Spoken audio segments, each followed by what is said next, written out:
Hello, welcome once again dear students. हमारा topic जो चल रहा था डिटर्मिनर्स, उसमें कुछ चीज़ें आपको बता चुका हूँ। डिटर्मिनर्स जैसा कि आपको बताया, इसके अंदर articles, indefinite articles a and an तथा डेफिनेट आर्टिकल्स द आता है। उसके अलावा डिटर्मिनर्स के अंदर बहुत सारी चीज़ें और आती हैं। कल आपको बताया था जैसे little, a little, the little, few, a few, the few, इस तरह के जो पेयर्स जो है बने हुए हैं, जो सेट है, वो कल आपको समझाया था। आज हम इसी तरह से डिटर्मिनर्स के अंदर कुछ और चीज़ें हैं जो सीखेंगे, जैसे ईच एंड एवरी का प्रयोग। ये हम आज सीखेंगे, ईच और एवरी का प्रयोग। तो जैसे कि आप लोग जानते हो, ईच का मतलब भी होता है प्रत्येक और एवरी का मतलब भी होता है प्रत्येक, लेकिन इन दोनों में एक बारीक डिफरेंस है।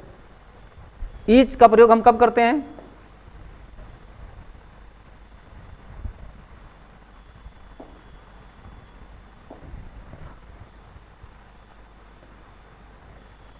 और एवरी का प्रयोग कब करते हैं? Each is used for two persons or things and every is used for more than two। इसमें क्या है? फॉर टू और मोर, ये भी हो सकता है। लेकिन एवरी में क्या है? ओनली टू हैं तो एवरी का प्रयोग नहीं कर सकते हम। अगर सिर्फ दो ही जने हैं, दो पर्सन या दो थिंग्स की बात हो रही है, दो व्यक्तियों या दो चीज़ों की बात हो रही है, तो ईच का प्रयोग हम करते हैं। लेकिन अगर दो से ज़्यादा है तो एवरी का, सिर्फ दो हैं तो एवरी का प्रयोग नहीं कर सकते। ठीक है, इसको हम एग्जाम्पल से क्लियर करते हैं।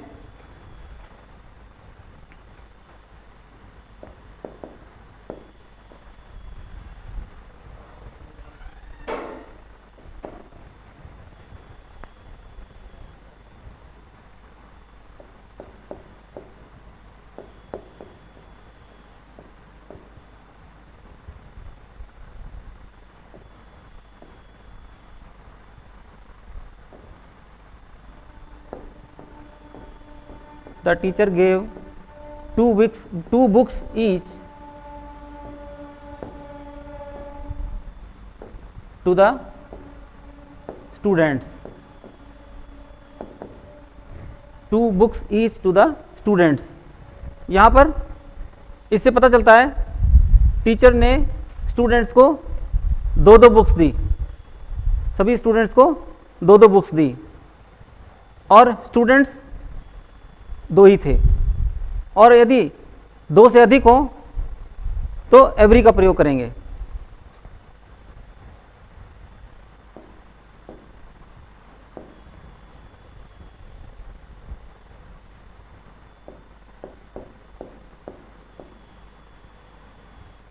Every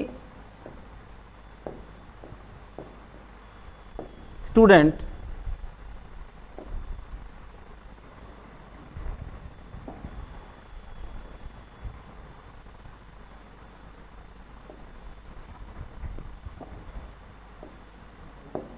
of the class,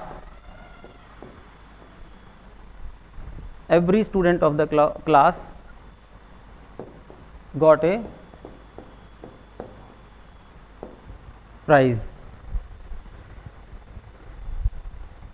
Now in this students are more than two, that's why we have used every।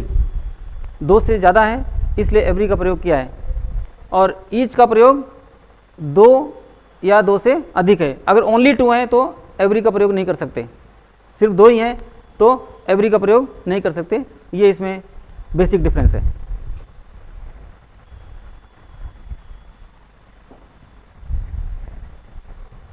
इसी तरह से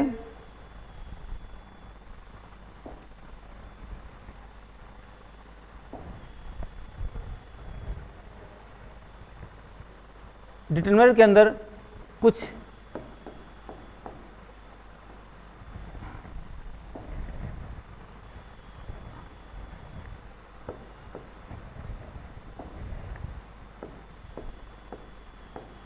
पॉजेसिव वर्ड्स हैं।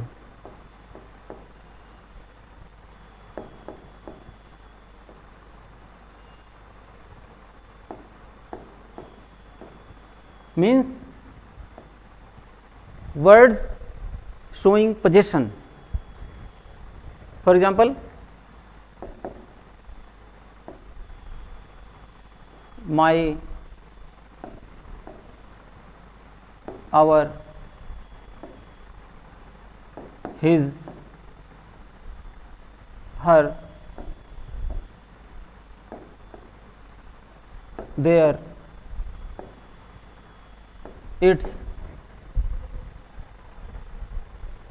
ये कुछ पजेसिव वर्ड्स जो होते हैं जिनसे कि पोजेशन शो होता है कि कोई चीज़ किसकी है, ये पता चलता है। इनके बाद भी नाउन आता है और that's why these are put in the category of determiners. इनको भी हम डिटर्मिनर की कैटेगरी में रखते हैं। For example,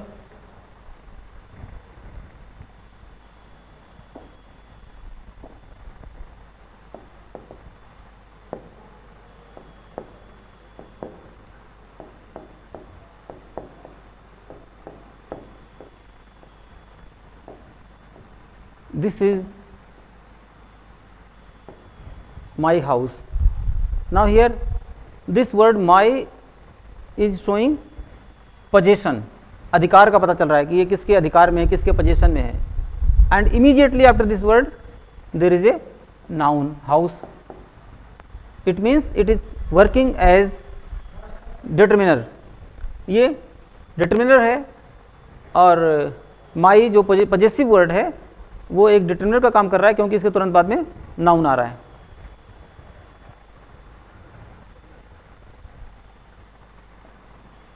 next example,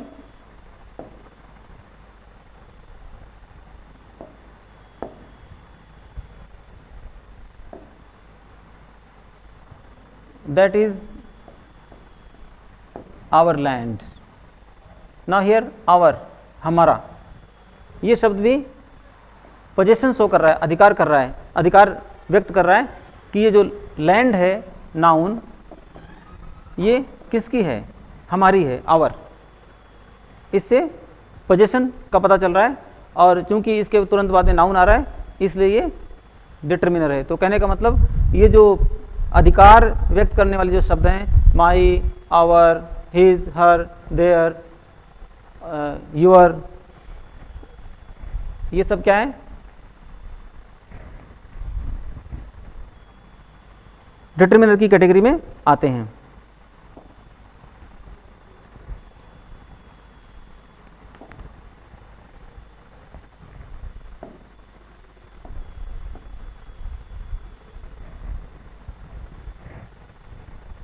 next example,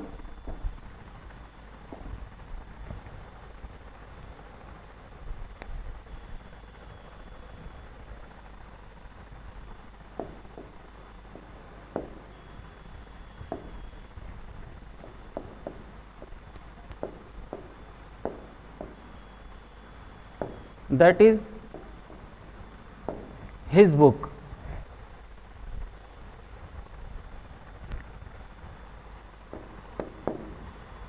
इसके अंदर भी हिज क्या है, ये उसकी पुस्तक है। इसके अंदर हिज जो है पोजेशन शो कर रहा है, अधिकार व्यक्त कर रहा है कि ये उसकी पुस्तक है। तो हिज भी एक तरह से डिटर्मिनर है। इन सारे की इस तरह से एग्जाम्पल ले सकते हैं, कोई बहुत मुश्किल काम नहीं है।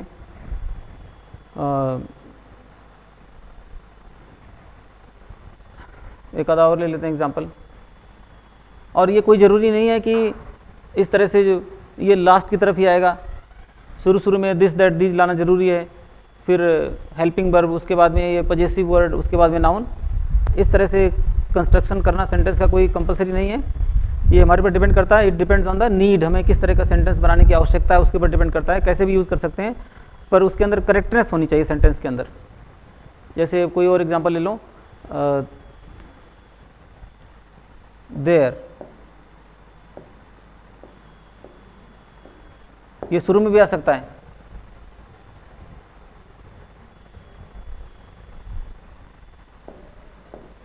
Their work is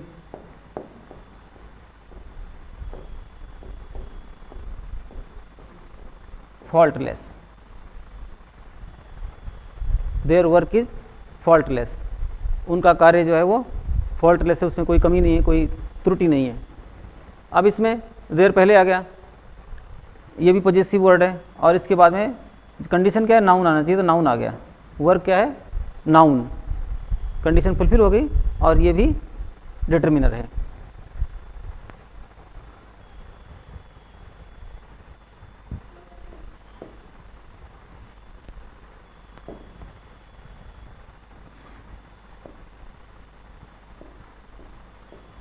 I can solve your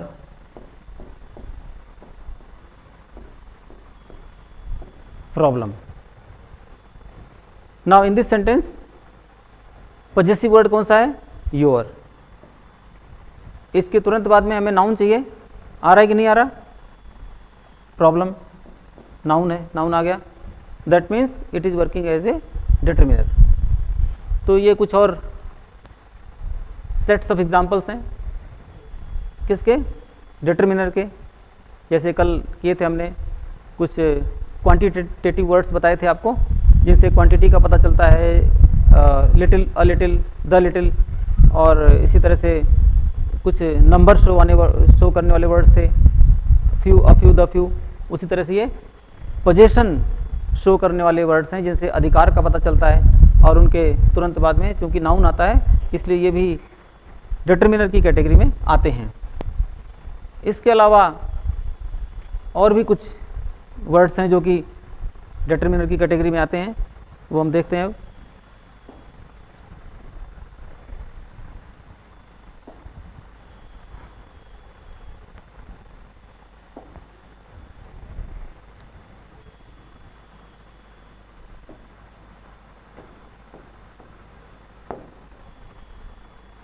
many,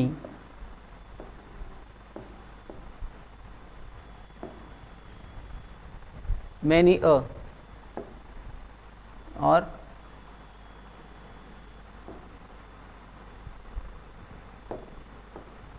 a great many,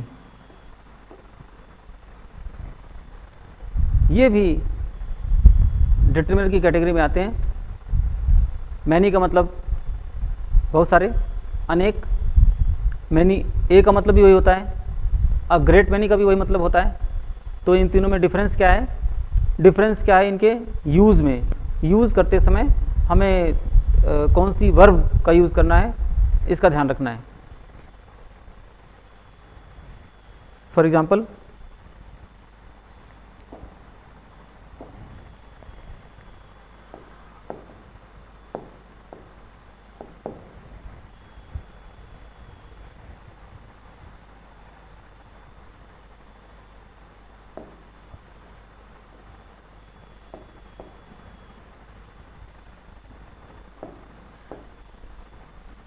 many boys are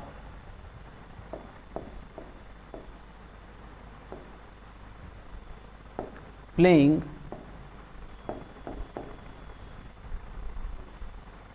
in the field. Many boys are playing in the field. Many बहुत सारे, अनेक बहुवचन है, इसलिए यहाँ पर हेल्पिंग वर्ब जो है आर का प्रयोग हुआ है। और ये डिटरमिनर कैसे है, क्योंकि मैनी के तुरंत बाद में बॉयज आ रहा है, नाउन है। इस वर्ड के तुरंत बाद में नाउन आ रहा है, इसका मतलब ये डिटरमिनर है, इसकी पोजीशन को फिक्स कर दिया गया है या निर्धारित कर दिया गया है this by this word many. Helping verb are का प्रयोग हो रहा है क्योंकि ये बहुवचन है, कई सारे हैं, कई सारे लड़के हैं जो कि मैदान में खेल रहे हैं। लेकिन अगर हम यहाँ पर मैनी ए का प्रयोग करना चाहें तो क्या होगा,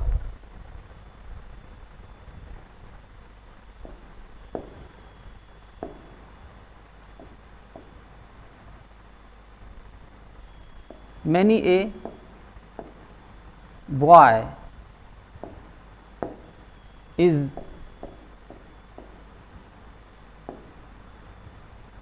playing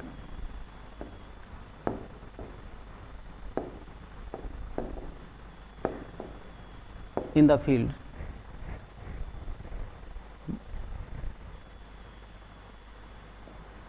Many a, इधर क्या आ रहा है, नाउन बॉय. क्या कोई डिफरेंस है मीनिंग में? There is no difference at all in the meaning of the sentence. दोनों सेंटेंसेस का मीनिंग सेम है, दोनों वाक्यों का मतलब सेम है, एक ही है. Many boys are playing in the field, बहुत सारे लड़के मैदान में खेल रहे हैं. और दूसरा है many a boy is playing in the field. इसका मतलब भी वही है कि कई सारे लड़के मैदान में खेल रहे हैं. लेकिन इसमें जो ध्यान देने वाली बात है, नोट करने वाली बात है, हालांकि लड़के कई सारे हैं, कई सारे स्टूडेंट्स बॉयज़ को व्यक्त किया जा रहा है इसमें सेंटेंस के अंदर, लेकिन जो हमारी हेल्पिंग वर्ब है उसमें चेंज आ रहा है. ये जो काम की बात है नोट करने वाली वही है कि फर्स्ट सेंटेंस में आर का प्रयोग हुआ है और सेकंड में इज़ का, जो कि नॉर्मली सिंगुलर के लिए प्रयुक्त होती है. ये वाली वर्ब जो है सिंगुलर सब्जेक्ट व्यक्त करने के लिए इज़ का प्रयोग होता है, लेकिन यहाँ पर प्लूरल के लिए प्रयोग होती है. इसकी ब्यूटी किस चीज़ की है, इसमें कमाल किसका है? कमाल इसका है मैनी ए का है. इस मैनी ए के कारण जो कि ध्वनित करता है, व्यक्त करता है प्लूरल को, कई सारे लड़कों को व्यक्त करता है, फिर भी हेल्पिंग वर्ब यहाँ पे इज़ आ रही है, इसका ध्यान रखना है. Many boys are playing in the field, many a boy is playing in the field. एक और example,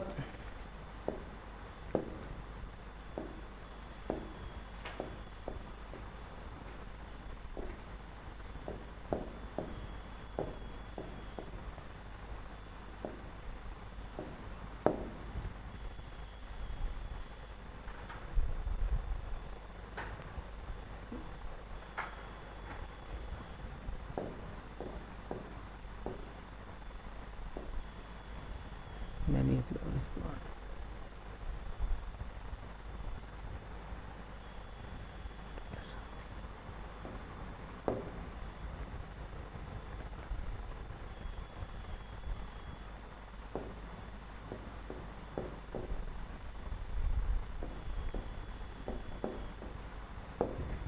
Many a flower is born to blush unseen. अनेक फ्लावर, यहाँ पे मैनी ए से मतलब है अनेक, और आगे यहाँ नाउन क्या आ रहा है? Flower.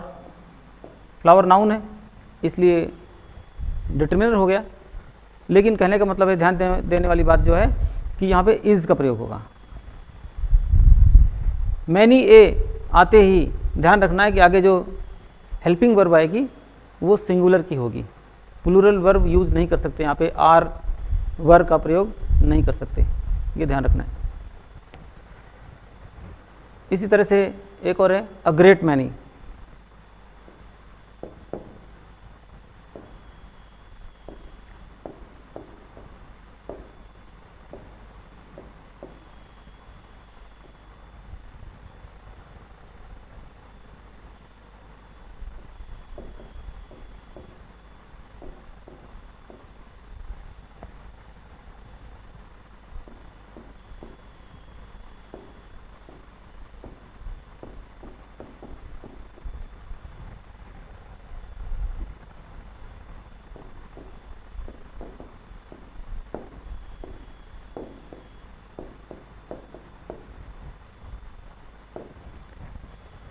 A great many examples can be given on this topic. इस टॉपिक पर बहुत सारे एग्जाम्पल दिए जा सकते हैं. अब इसमें मैनी, मैनी ए और अ ग्रेट मैनी में क्या डिफरेंस है? कोई डिफरेंस नहीं है, मीनिंग में कोई फर्क नहीं है. बहुवचन हैं सारे, बहुवचन का प्रतिनिधित्व करते हैं या व्यक्त करते हैं. फर्क सिर्फ है हेल्पिंग वर्ब के अंदर आ रहा है. पहले वाले में आर का प्रयोग हुआ, मैनी ए के बाद में सिंगुलर इज़ का प्रयोग हो रहा है. तीसरे में many a again same thing, is का प्रयोग हो रहा है. और अ ग्रेट मैनी एग्जाम्पल्स, ये क्या है? नाउन आ गया ना, एग्जाम्पल्स ये नाउन है इसलिए डिटरमिनर है. और can be given on this topic, ये भी as a singular verb use हो रहा है. तो ये कुछ और डिटर्मिनर्स हैं जो आपको बताया अभी, मैनी, मैनी ए और अ ग्रेट मैनी। इसके अलावा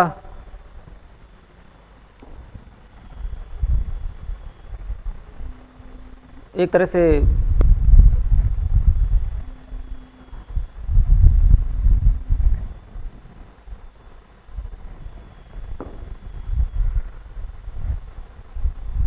डिटर्मिनर जो टॉपिक है अपना वो लगभग हो चुका है।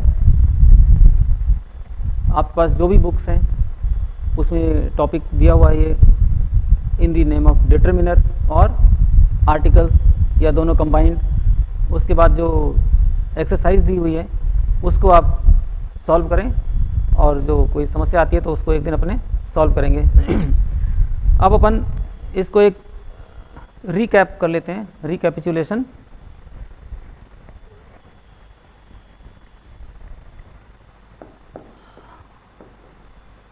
अभी तक जो कराया आपको डिटर्मिनर के अंदर, सबसे पहले अपन ने क्या किया,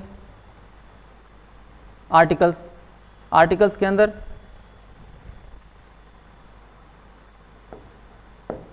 ए का प्रयोग और एन का प्रयोग देखा, और उसके बाद द का प्रयोग देखा, और उसके बाद बाकी के जो इनडेफिनेट प्रोनाउन एटसेट्रा उन सबको हमने किया। अब इसमें जो विशेष रूप से ध्यान देने वाली बात है वो एक बार और बता देता हूँ आपको। Article a, indefinite article a का प्रयोग कब करते हैं आपको ध्यान ही होगा। इसके लिए हमें क्या क्या देखना है कि पहली बात तो वो काउंटेबल होनी चाहिए, गिनने योग्य। जिस चीज़ के पहले हम लगाने जा रहे हैं आर्टिकल, अगर वो गिनने योग्य नहीं है तो फिर बात वहीं ख़त्म हो जाएगी और हम आर्टिकल ए का प्रयोग नहीं कर सकते। दूसरी बात क्या देखना है कि वो सिंगुलर होनी चाहिए, सिंगुलर नंबर, एक वचन होना चाहिए। और दूसरी बात उसकी साउंड देखनी है हमें।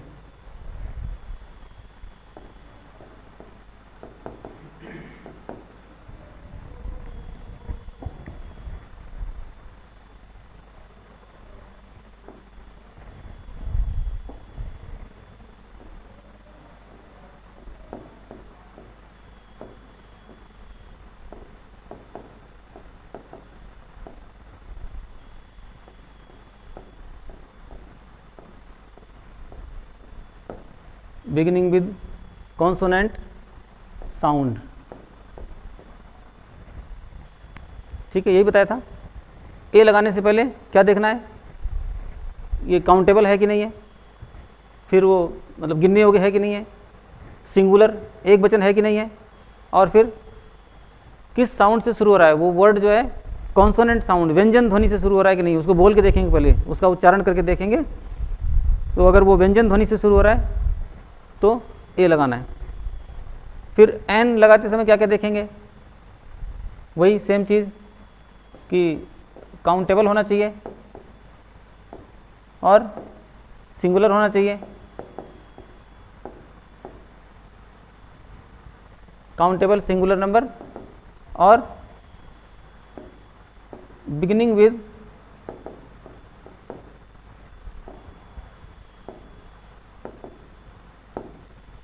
Vowel sound.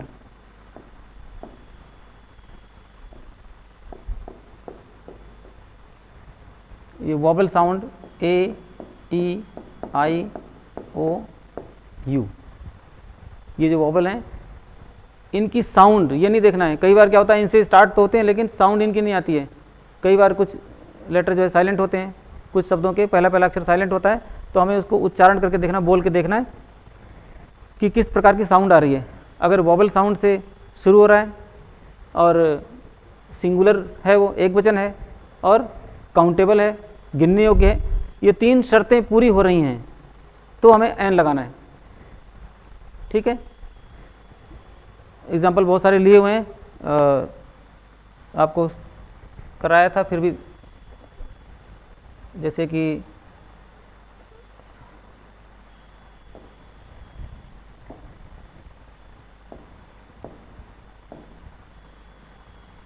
MP है और MLA,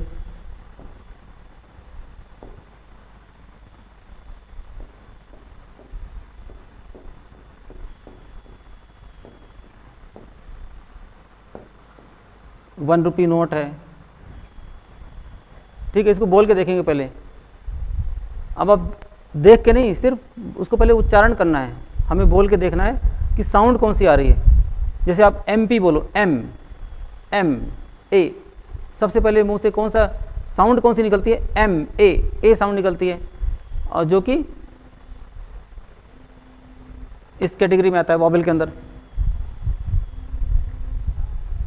क्योंकि वॉवेल के अंदर आ रहा है, ये वर्ड जो है वॉवेल साउंड से शुरू हो रहा है, और साथ में ये भी देखना है कि ये काउंटेबल है कि नहीं, इसको गिन सकते हैं कि नहीं, MP MLA को गिन सकते हैं। फिर ये सिंगुलर है कि नहीं है, ये सिंगुलर है, एक वचन है, एक वचन भी है, काउंटेबल भी है, एक वचन भी है, और साथ में वॉवेल साउंड से स्टार्ट हो रहा है, इसलिए हम इसके पहले क्या लगाएंगे?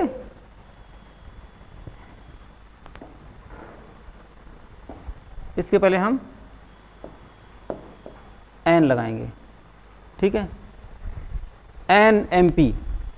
देखने में तो लगेगा M, क्या आप कहोगे सर ने बताया था कि व्यंजन देखते ही ए लगा देना, जैसे इसमें बताया ना कि कॉन्सोनेंट साउंड, कॉन्सोनेंट नहीं देखना आपको, कॉन्सोनेंट साउंड देखनी है, उसकी आवाज़, उसको उच्चारण करके बोल करके देखना है। तो MP देखते ही नहीं लगा देना, ए मत लगा देना, क्योंकि इसको पहले बोल के देखेंगे। M बोलेंगे तो सबसे पहले ए, मुंह से साउंड क्या निकलती? ए, इसलिए एन। ये क्या है? वॉवेल साउंड है, स्वर ध्वनि आ रही है, उस ध्वनि को देखते हुए इसमें NMP हो गया। इसी प्रकार से MLA में भी M बोलेंगे, ए साउंड निकल रही है तो N लगेगा, NMLA। और ₹1 नोट है, ये O से स्टार्ट हो रहा है, तो कहीं कंफ्यूज मत हो जाना कि ये जो इंग्लिश में वर्णमाला के अंदर 5 वॉवेल होते हैं, AEIOU, उनमें O से स्टार्ट हो रहा है ये। चूँकि ये O से स्टार्ट हो रहा है इसलिए आँख मीच के N लगा देते हैं, ऐसे गलती नहीं करना है। इसको बोल के देखो आप, शुरू तो हो रहा है O से, नो डाउट, लेकिन आवाज़ कौन सी निकल रही है, उच्चारण में इसकी ध्वनि कौन सी निकल रही है? 1। आप इसको बोल के देखो, 1 नोट, 1। आप बोल के देखो 1, साउंड कौन सी आई? साउंड कौन सी आई? अगर 1 बोलते हैं तो ऐसी साउंड आती है, W, या हिंदी में कहें जैसे वह, इस तरह की साउंड आ रही है। ठीक है, तो O से स्टार्ट हो रहा है, लेकिन साउंड जो है वो O की नहीं आ रही, इसमें साउंड क्या है? W की आ रही है, व की आ रही है, जो कि किसके अंदर आता है? कॉन्सोनेंट के अंदर आता है, व्यंजन के अंदर आता है। और चूंकि ये व्यंजन के अंदर आता है इसलिए इसमें हम A लगाएंगे। ठीक है, ₹1 नोट, ₹1 नोट।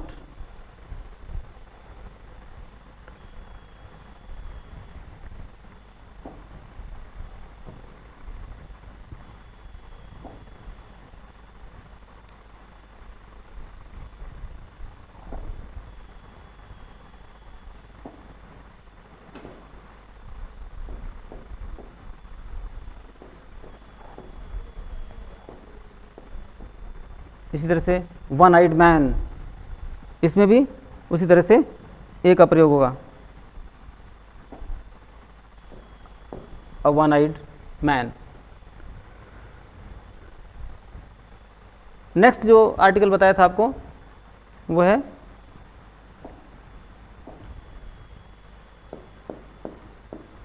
द। इसके भी कई सारे रूल्स हैं जो आपको करवाए हुए हैं,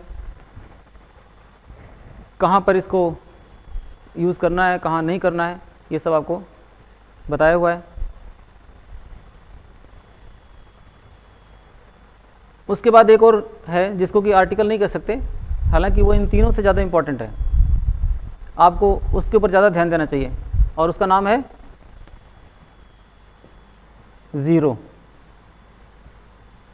ज़ीरो आर्टिकल, ठीक है। ज़ीरो आर्टिकल मतलब आर्टिकल नहीं लगाना, जहाँ पर आर्टिकल का प्रयोग नहीं करना, यानी कि ज़ीरो आर्टिकल है, वो भी अपने आप में बहुत इंपॉर्टेंट है। इसका बहुत ध्यान रखना है कि कहाँ पर हमें आर्टिकल का प्रयोग नहीं करना है। इसको थोड़ा सा और देख लेते हैं।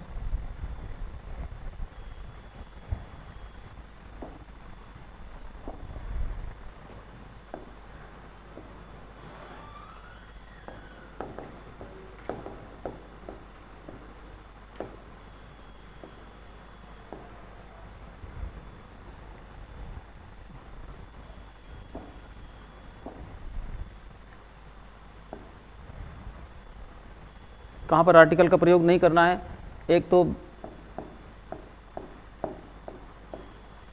Before proper nouns.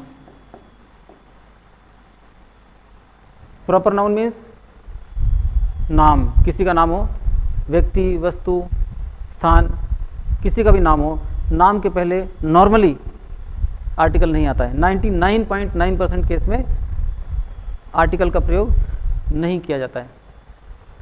जैसे शहर का नाम है जयपुर, दिल्ली, बॉम्बे, कोई भी हो, या रवि, जॉन, किसी का नाम हो, उसके पहले आर्टिकल नहीं लगाया जाता है। हाँ, इसके अपवाद हो सकते हैं, एक्सेप्शन है। जैसे दो जनों का कंपैरिजन हो रहा है, दो व्यक्तियों का कंपैरिजन हो रहा है, तो इसमें आर्टिकल लगाने की आवश्यकता पड़ सकती है, पर वो एक अपवाद है। जैसे हम कह सकते हैं कि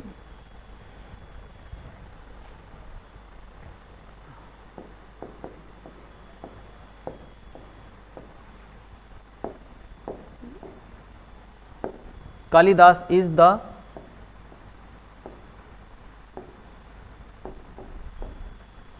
Shakespeare of India. Kalidas is the Shakespeare of India. अब आप कहोगे इसमें द कहाँ से आ गया? ये नाम है, शेक्सपियर तो नाम है, नाम के पहले क्यों लगा दिया? तो ये अपवाद है, क्योंकि इसमें कंपैरिजन हो रहा है, दो व्यक्तियों की तुलना हो रही है। इसमें एक जो है ये इसके बराबर है, इसकी तुलना हो रही है कि कालिदास, जैसे वो शेक्सपियर इंग्लैंड के महाकवि हैं, उसी तरह से भारत के महाकवि कालिदास हैं।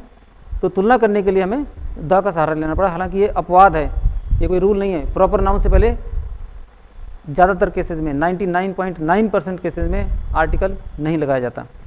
और दूसरी बात जो बताई थी आपको आर्टिकल नहीं लगाने की, कि कोई भी संस्था, कोई बिल्डिंग जो प्राइमरी पर्पज़ के लिए यूज़ हो रही है,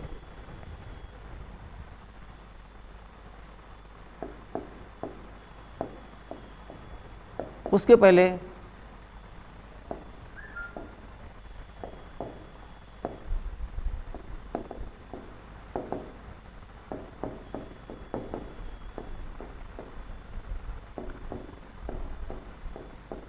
आर्टिकल का प्रयोग नहीं होगा। No article, zero article. For example we say that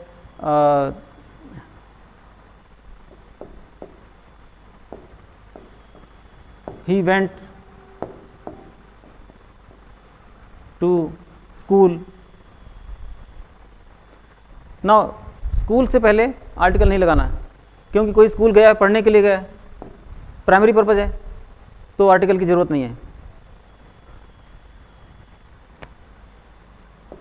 एक और example, he goes to church।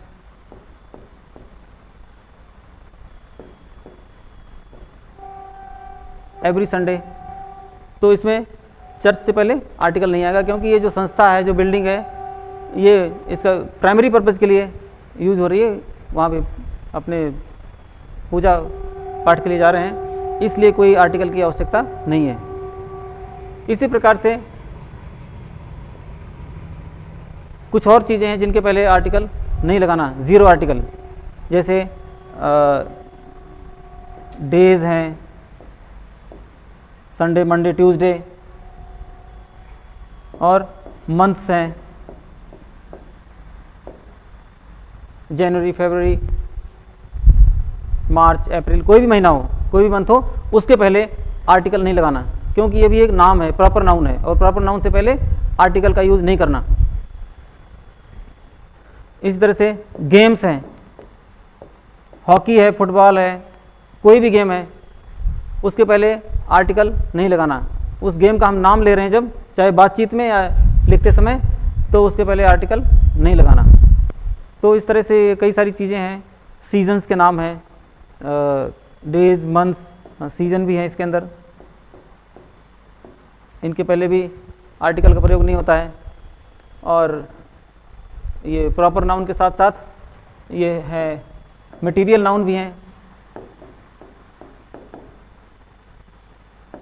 Material noun जैसे जिनसे कोई चीज़ बनती है, गोल्ड है, सिल्वर है, वुड है, ये जो मटेरियल है, इनके पहले भी आर्टिकल का प्रयोग नहीं होता है। तो ये कुछ ऐसे अपवाद हैं जहाँ पे आर्टिकल का प्रयोग हमें नहीं करना है। ये आपको बातें बताई जो किसके बारे में है, ज़ीरो आर्टिकल के बारे में, आर्टिकल जहाँ नहीं लगाना है। आर्टिकल कहाँ लगाना है वो तो इम्पॉर्टेंट है, लेकिन कहाँ नहीं लगाना वो ज़्यादा इम्पॉर्टेंट है, इसको और ध्यान से करना है। ज़्यादातर क्वेश्चन इन्हीं के ऊपर आते हैं कि आपको ज़ीरो आर्टिकल लगाना होता है, लेकिन आप उस समय सोचते हैं कि क्या करें, इसमें कुछ ना कुछ लगा ही देते हो, आप ए एन द कुछ लगा देते हो। ऐसा नहीं करना है, ठीक है। ज़ीरो आर्टिकल भी अपने आप में बहुत इंपॉर्टेंट है। तो ये तो हुई बात डिटरमिनर्स की, आपको शुरू से लेकर अंत तक बता दिया कि डिटरमिनर के अंदर इनडेफिनेट आर्टिकल्स ए और एन तथा डेफिनेट आर्टिकल द, और उसके अलावा ये ज़ीरो आर्टिकल, और फिर उसके बाद ये जो कुछ डिस्ट्रीब्यूटिव वर्ड्स और पजेसिव वर्ड्स और क्वांटिटेटिव वर्ड्स के सेट्स हैं, डिफरेंट सेट्स हैं, वो भी आपको बता दिए गए हैं। इस टॉपिक को अच्छी तरह पढ़ना आप बुक में, और कोई डाउट हो तो एक दिन जो है इसको क्लियर करेंगे। Thank you.